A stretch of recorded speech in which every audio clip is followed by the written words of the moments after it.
Cleopatra அப்படிங்கிற பேரை கேட்டாலே நம்ம மனசுல தோணுற விஷயம் என்னன்னா, அவங்க ஒரு பேரழகி, அந்த அழகுல மயங்காத ஆண்களே இல்லை அப்படின்னு தானே. அதையும் மீறி அவங்கள பத்தி பல விஷயங்கள் இருக்கு. கிளியோபாட்ரா புத்தி கூர்மையும் அரசியல் தந்திரமும் நிறைஞ்ச பெண். எத்தனை கதைகளும் படங்களும் அவங்களோட வாழ்க்கை வரலாறை சொல்றது தெரியுமா? அவங்கள பத்தி பல சுவாரஸ்யமான தகவல்களை பார்ப்போம். அவங்க வாழ்ந்த காலம் கிமு 69 முதல் கிமு 30 வரை. அவங்க இறக்கும் பொழுது அவங்களோட வயது 39 மட்டுமே. கிளியோபாட்ரா அப்படிங்கிற பேரு இவருக்கு மட்டும் சொந்தம் இல்லைங்க.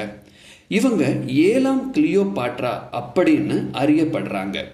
நம்ம நாட்டில் 1ஆம் குலோத்துங்கர் 2ஆம் குலோத்துங்கர் அப்படிங்கிற வரிசையில் அந்த நாட்டிலையும் இவங்க 7வது கிளியோபாட்ரா அரசி. இவங்க பண்டைய எகிப்து ஆண்ட தலாமி வம்சத்தோட கடைசி அரசி. இவரோட அப்பா 12ஆம் தலாமி அரசர். கிளியோபாட்ரா எகிப்தில் பிறந்திருந்தாலும் அவர் எகிப்தியர் இல்லைங்க. அவரது தோற்றம் தலாமிக் வம்சத்தில் மாசிடோனிய கிரேக்க அரச குடும்பத்தை சேர்ந்தது. அவர் அலெக்சாண்டரின் தளபதியும் நண்பருமான 1ஆம் தலாமி என்பவரின் வம்சத்தில் வந்த வழித்தோன்றல் தான். கிளியோபாட்ரா தன்னுடைய அப்பா ஆட்சியில் இருக்கும் பொழுது அவருக்கு இணை ஆட்சியாளராக இருந்தார். அவருக்கு 18 வயது இருக்கும் பொழுது அவரது அப்பா இறந்து போயிடுறாரு. இவர்தான் வீட்டில் மூத்த பெண். பண்டைய எகிப்தின் முறைப்படி ஒரு பெண் அரசால முடியாது. அதனால கிளியோபாட்ரா என்ன செஞ்சாங்க தெரியுமா? அப்பொழுது 12 வயதான தன்னுடைய சகோதரனான 13ஆம் தலாமியை திருமணம் செஞ்சுக்கிறாங்க. கிளியோபாட்ரா அரசியாகவும் முடிசூட்டுறாங்க. அவங்க நாட்டோட வழக்கப்படி தன்னுடைய உடன் பிறந்தவர்களையோ அல்லது தன்னுடைய தந்தை வழி சகோதரர்களின் குழந்தைகளை தான் திருமணம் செஞ்சுப்பாங்க. என்ன ஒரு வித்தியாசமான வழக்கம் பார்த்தீங்களா? அடுத்த 3 வருஷம் கிளியோபாட்ரா தனது சகோதரோட சேர்ந்து ஆட்சியை தொடர்ந்து நடத்தினாங்க. அவருடைய ஆட்சியில் எகிப்து நல்ல வளர்ச்சியை கண்டது. ஆனால் இது அவர் சகோதரருக்கு பிடிக்கல.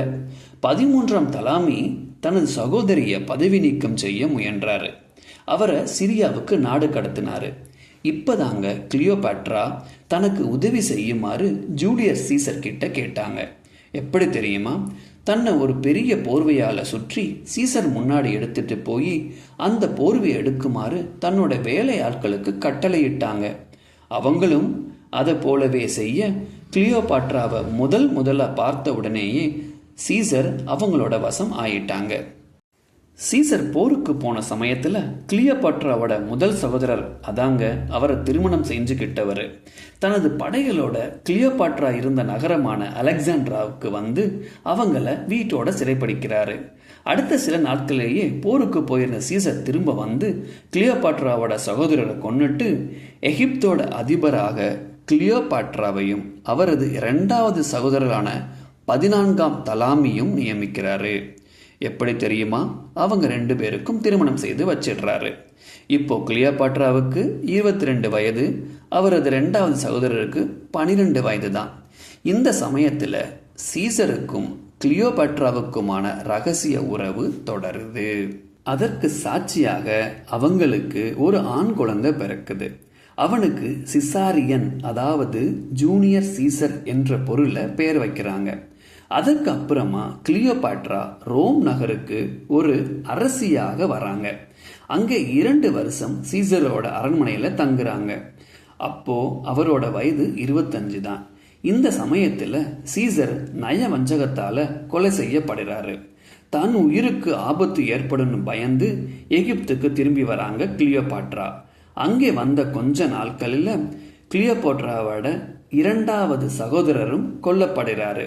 அதுவும் கிளியோபாட்ராவோட கட்டளையின் பேரில் தான் நம்பப்படுது. பின்னர் சீசரோட மகனான சிசாரியனை 15ஆம் தலாமின்னு அறிமுகம் செய்து அரசனையில் ஏத்துறாங்க. அவர்தான் எகிப்தோட கடைசி மன்னர் தலாமி வம்சத்தை சேர்ந்தவர். இதுக்கெல்லாம் யார் உதவி செய்கிறாங்கன்னு கேட்டால் அது சீசரோட படைத்தளபதி மார்க் ஆண்டனி தாங்க. சீசர் இறந்த 3 வருஷத்திற்கு பிறகு கிளியோபாட்ரா மார்க் ஆண்டனியை திருமணம் செய்துக்கிறாங்க. அவங்களுக்கு 3 குழந்தைகள் பிறக்குது. கிளியோபாட்ரா, மார்க் ஆண்டனி அவங்களோட திருமண வாழ்க்கை சுமார் 10 ஆண்டுகள் நல்லபடியாக போகுது. அதற்கு பிறகு ரோமானிய அரசர் கிளியோபாட்ரா மீது போர் தொடுக்கிறாங்க. அப்பொழுது ஆண்டனி தோற்கடிக்கப்படுறாரு. இதனால அவர் தற்கொலை செய்துக்கிட்டாரு. மார்க் ஆண்டனி மேல தீவிரமான காதலில் இருந்த கிளியோபாட்ராவும் தற்கொலை செய்துக்கிட்டாங்க. அதற்கு அப்புறம் 15ஆம் தலாமி கொல்லப்படுறாரு. எகிப்தில் தலாமி வம்சத்தின் ஆட்சி முடிவுக்கு வருது. தலாமி வம்சத்தில் எல்லோரும் தங்களது தாய்மொழியான கிரேக்கம் மட்டும்தான் பேசினாங்க. ஆனால் கிளியோபாட்ரா கிரேக்கம், எகிப்தியம் மற்றும் அரபு மொழியை கூட சரளமாக பேசுவாங்களாம். கணிதம் மற்றும் வேதியியல் துறையில் மேதையாகவும் பல புத்தகங்களை எழுதியதாகவும் கூறப்படுகிறது. இப்படி தனது புத்திசாலித்தனத்தாலும் அரசியல் மேதையாகவும் வாழ்ந்த கிளியோபாட்ராவோட புகழ் உலகம் உள்ள வரைக்கும் மறைக்கவும் மறுக்கவும் முடியாதுங்க.